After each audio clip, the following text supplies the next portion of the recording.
Here we have the Caterpillar Certifits truck, the Peterbilt 330, made by Norscot in 1/50th scale.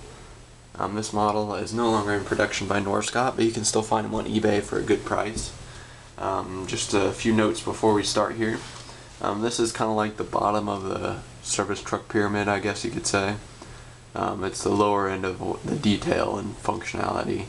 Middle of the road, if you want to go there, would be like the first gear Durastar trucks.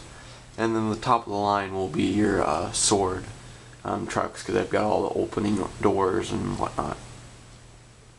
So we'll go ahead and show a little bit about the truck here.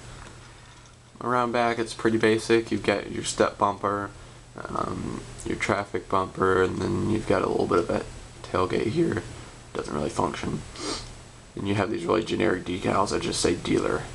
I'm not sure why they didn't just choose a dealer, but because they couldn't get that specific, I'm not sure. It says service on the side, and all the doors have little handles and hinges modeled, and the hinges are a different color, but none of them work, of course. Underneath the model, there's nothing really to see. I'm not going to flip it over because I got stuff in the truck. But none of the wheels turn, and there's no suspension in them. They're all, solidly mounted, but they roll really well. Coming around to the front, you've got your mirrors over here. Then you've got lights, you got your roading lights, and then whatever these be, your turn signals. Up top you've got your clearance lights, and then the horns, which are all casted in, they're not separate pieces. Got a sun visor, your typical grille, and a steel bumper. It's plastic on the model, but it'd be the replication of a steel bumper. This side you've got a solid exhaust, and it looks okay. And the rest of this model is very much like the other side, and you've got a fuel tank here, which on mine isn't secured straight. It has outriggers modeled on the truck, but they don't actually function. They just look the part. They're all tucked inside. And then you've got your crane. The power pack for the crane is on this side of the model, right there. It looks pretty good, really. The crane itself, it works quite well, except for a couple things. The main thing being that the hook doesn't function. It's just a piece of plastic, and there's no rope going back to the drum there. All the other actions of the crane work. It lifts up to a pretty high height there,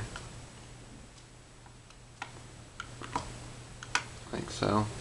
And it can also come down. I just had a screw pop out of the truck there, and I'll have to fix that, but anyway. And then it can extend out a good ways, and it can rotate 360 degrees whichever way you want.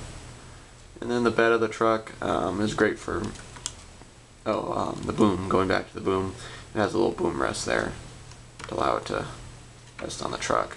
It kind of snaps into place. In the bed you've got lots of room for various things. Get a better view of it there.